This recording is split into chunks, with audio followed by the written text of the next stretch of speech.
Yeah.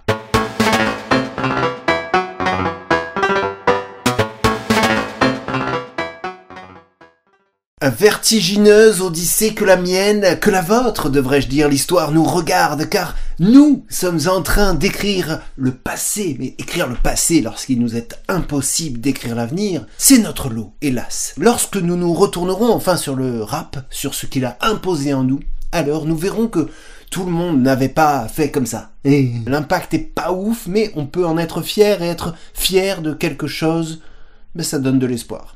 Just woke up sur un terrain de golf avec ma nouvelle bitch. Just woke up dans une nouvelle Benz avec un nouveau spliff. Il s'appelle Hamza, il est né en 1994 au pays des frites, de Franquin, de Virginie Efira et de la vaillante Lio. On me reproche souvent de m'attaquer aux rappeurs, de les décrédibiliser, or je ne fais que mettre en avant leurs textes. Ce n'est pas moi qui leur enlève du crédit, ce sont les auditeurs qui, en suivant la meute, en prenant le rap pour un mouvement culturel dissident, libératoire et fédérateur, ont donné trop de crédit à ces gens. Suce-moi jusqu'à ce que j'en ai ras-le-bol. C'est absurde, mesquin, cruel que d'imposer à quelqu'un de faire quelque chose qui ne sert à rien. C'est jouir de l'humiliation des autres. C'est sadique, comme obliger quelqu'un à cuisiner un plat et une fois prêt, on le jette par terre sans l'avoir goûté. On peut partager son mal-être à travers la musique. Des problèmes psychologiques, on en a tous, peuvent transparaître dans les paroles de nos morceaux, mais lorsque des troubles de la personnalité viennent renforcer des comportements antisociaux envers une catégorie de personnes, en l'occurrence les femmes, cela peut devenir problématique. Hors de moi, je suis souvent prêt à faire le pire. Qu'est-ce que tu entends, Hamza, par prêt à faire le pire ? Tu as des problèmes de violence en toi ? Tu crois pas que ça pourrait être utile d'aller voir quelqu'un ? Tu connais les thérapies brèves ? Il n'est jamais trop tard pour faire un travail sur soi, tu sais. Peut-être qu'il est temps d'agir avant de commettre l'irréparable. Poulet braisé, je suis en féfé devant, elle croit que je vais lui faire un bébé, mais non. Ça, c'est les meufs, elles voient une Ferrari, elles veulent un bébé direct. Elles sont vraiment trop sentimentales. Elles croient que je vais lui faire un bébé, mais non. C'est vraiment la posture classique dans l'idéologie du rap elle-même, mais moi non. Elle veut un bébé, moi je veux juste la ken. Dans le rap, les femmes sont des objets de consommation, jamais des personnalités, jamais des choix, des caractères, des rêves, des carrières, des idées. Elles veulent du love, je leur donne que le zob. Elles-mêmes, mais moi non. Exemple numéro 256-324. Que la mif whisky, autant âgée que ma milf. Just motherfucking woke up dans un Jeep avec ta bitch. Ma bitch, oh t'as bu, sérieux, en plus t'avais déjà ta milf, alors pourquoi tu m'as pris ma bitch dans un Jeep en plus alors qu'on dit une Jeep? Alors je ne vous ferai pas l'injure de vous traduire le mot bitch qui, grâce aux rappeurs qui le disent en moyenne 17 fois par morceau, ne devrait pas tarder à entrer dans le dictionnaire de la langue française. Par ailleurs, j'adore que des mots étrangers rentrent dans la langue française. Pour moi, c'est le propre d'une langue vivante. Accueillir des nouveaux mots, des nouvelles notions, des mots anglais, espagnols, arabes, des mots d'argot, des mots scientifiques, des mots de la socio, de la santé. Bref, j'adore les nouveaux mots. Mais le mot bitch, franchement, j'aurais préféré le mot smart, clever ou encore aware.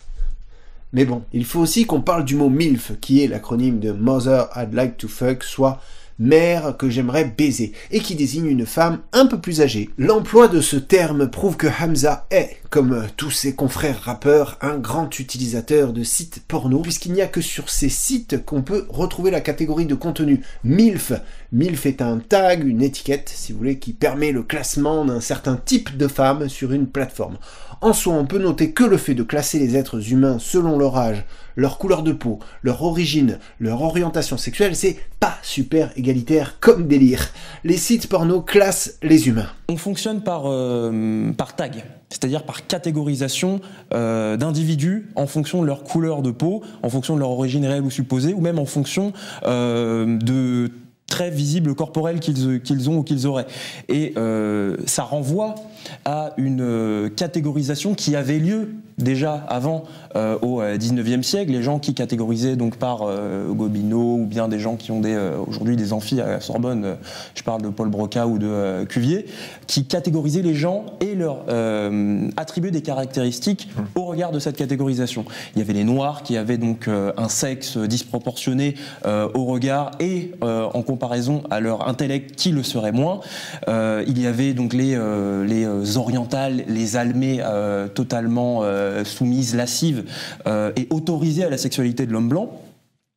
Et tout ça aujourd'hui, qui étaient des constructions absolument pas scientifiques, et tout ça, ça a été débunké il y a plus d'un siècle par les scientifiques. Tout ça, aujourd'hui, on le revoit ressurgir dans l'industrie pornographique, qui va sélectionner notamment des femmes noires avec on va parler crûment parce que dans l'industrie pornographique, c'est cru, voilà, des grosses fesses, parce que on considère qu'une femme noire a des grosses fesses et on essaie de vendre comme ça l'image de la femme noire, des hommes noirs qui vont avoir des sexes disproportionnés, on va les sélectionner pour ceci, et ça perpétue l'idée qu'il y a des caractéristiques corporelles propres à certains groupes d'individus. Les stéréotypes racistes dans les titres de vidéos porno, dans les descriptions, dans les catégories devraient être interdits. On marche sur la tête en fait. Dans n'importe quel média, internet, TV, journaux, radio, quelqu'un qui va dire un truc super raciste va être au minimum averti, notifié, peut-être même licencié, voire poursuivi en justice, et c'est très bien,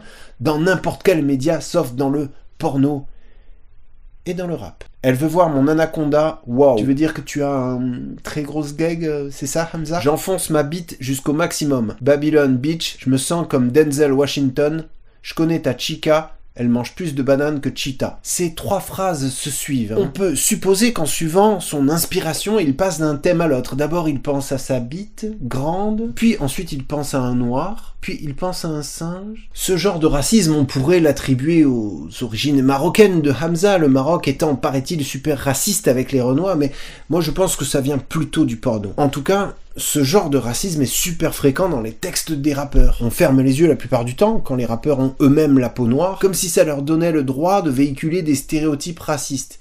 Mais on ne devrait pas. L'histoire a montré qu'il n'est jamais bon, dans aucun contexte sociopolitique, de s'habituer au racisme. Le molar est craché, la capote a craqué. Sa chebou est remplie, la petite est gâtée. La petite est gâtée.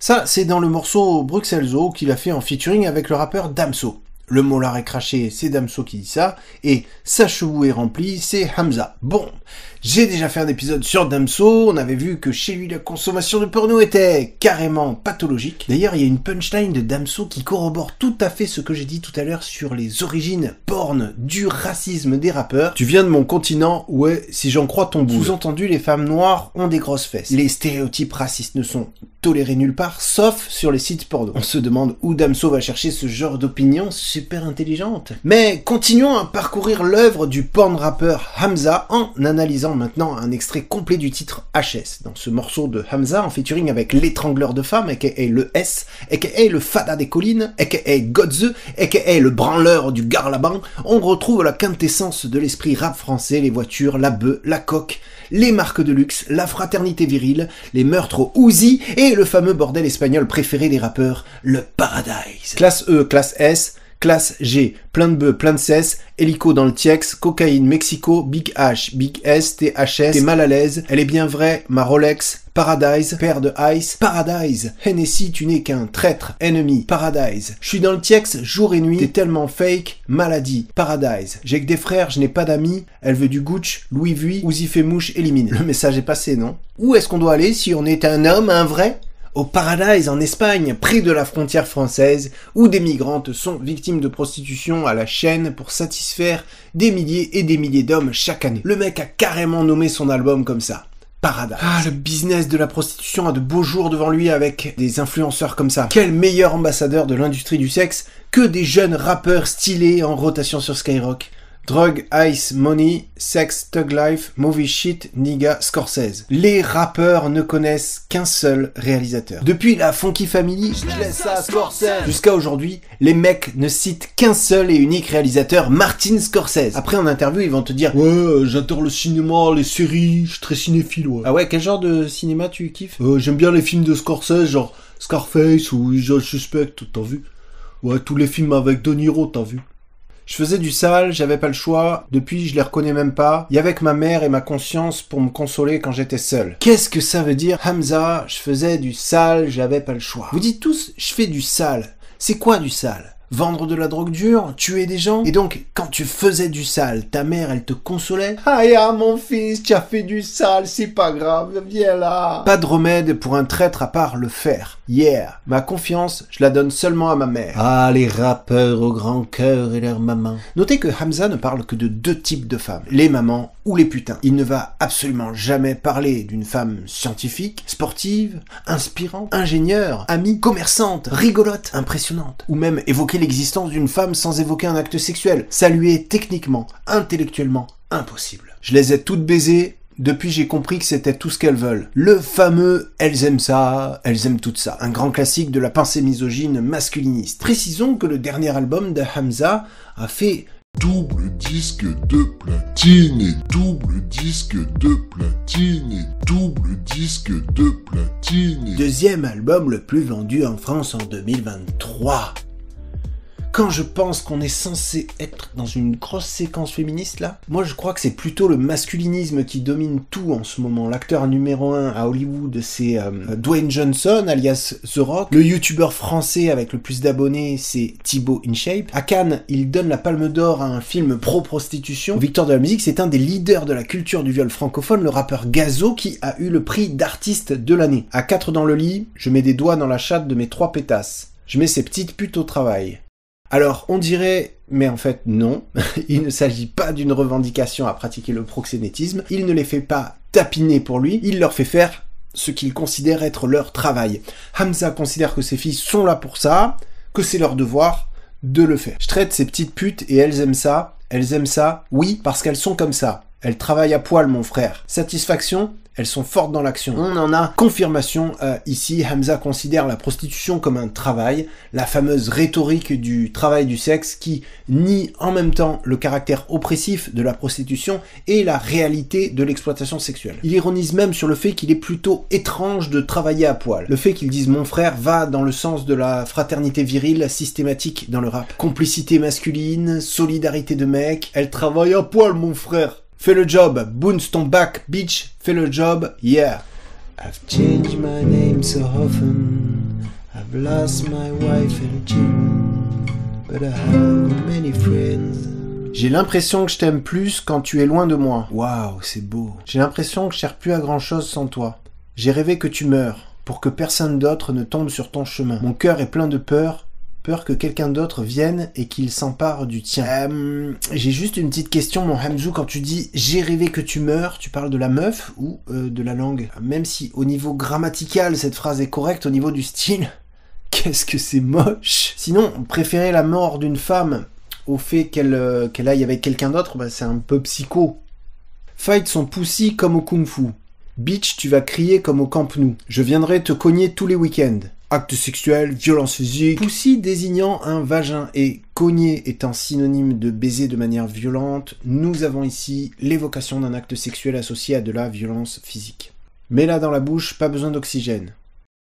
Parmi les choses qui différencient un être vivant d'un objet inanimé, on a par exemple le fait de respirer. Le rap s'emploie à représenter systématiquement les femmes en tant qu'objet. Dans « Mets-la dans la bouche, pas besoin d'oxygène », c'est la cruauté sadique et la froide haine des femmes la plus complète qui est assumée. On dénie aux femmes le droit de respirer. Cette phrase résume avec humour et provocation la philosophie d'une jeunesse bercée par Jackie et Michel, Xvideo et Pornhub, une jeunesse qui a besoin de nous, une jeunesse qui a besoin qu'on lui dise bien fort « N'écoutez plus les rappeurs, ce sont des connards misogynes qui n'ont que de la culture du viol à vous vendre. Mets-la dans la bouche, pas besoin d'oxygène, ce n'est pas du lifestyle, ce n'est pas fun, ce n'est pas drôle, ce n'est pas de la contestation.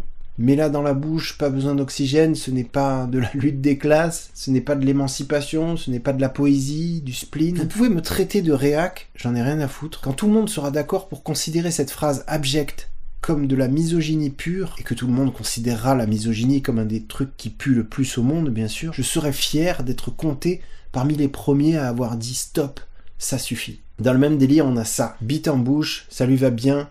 Une bitch qui parle, ça rime à rien.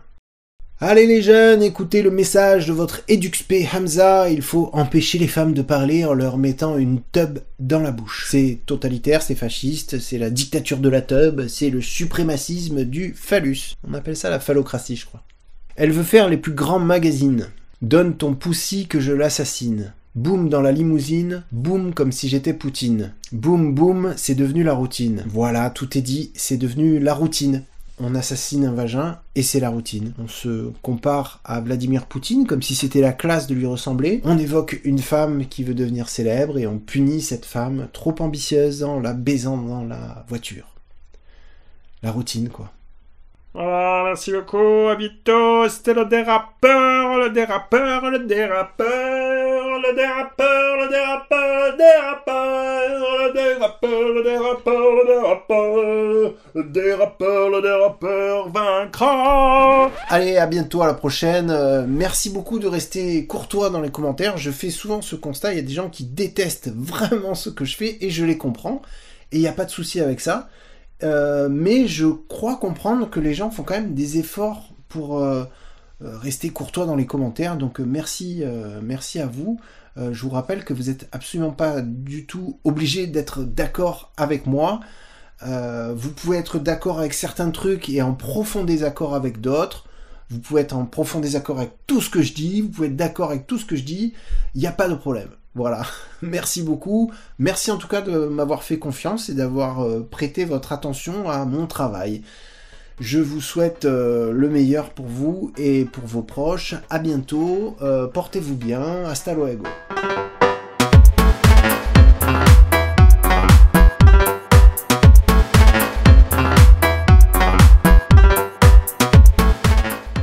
Le dérapeur vaincra.